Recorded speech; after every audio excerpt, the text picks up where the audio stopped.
कातिल जवानी फरहबी अदाबा एही पाया बाबू दुनिया फिदाबा गौवा जवाहर हिले शहर बाजार हिले तोहरे अदा पमोने यो पे बिहार हिले साचो अरे हाँ हो विद्या कसम कातिल जवानी फरहबी अदाबा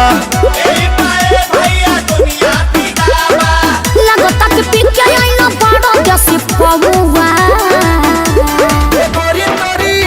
अरे मुंह महक रहा है हटिए। अरे रजनीगंधा तुलसी खाए है न रे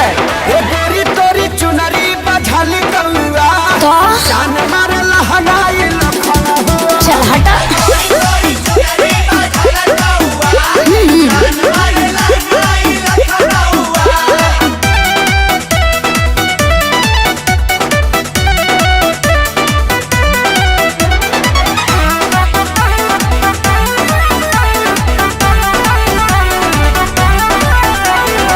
झुमका पर झारखंड बापा गलाइल पूर्वांचल के दिल नथिया पर आइल तोहरा पर पड़ल बा नजर रंगा बाज के हरदी लगाहिले चिरई उड़न बाज के अरे सब बुझाता पटना ले जाता का गनवा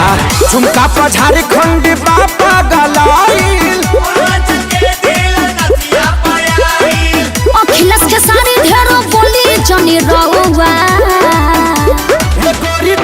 अरे बुलाए का सोनू जी को श्यामो आकाश के बुलाला चुप रहा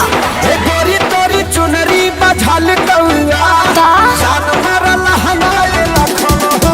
ओ न मनबा अरे मुँह का presented by Adi Shakti Films.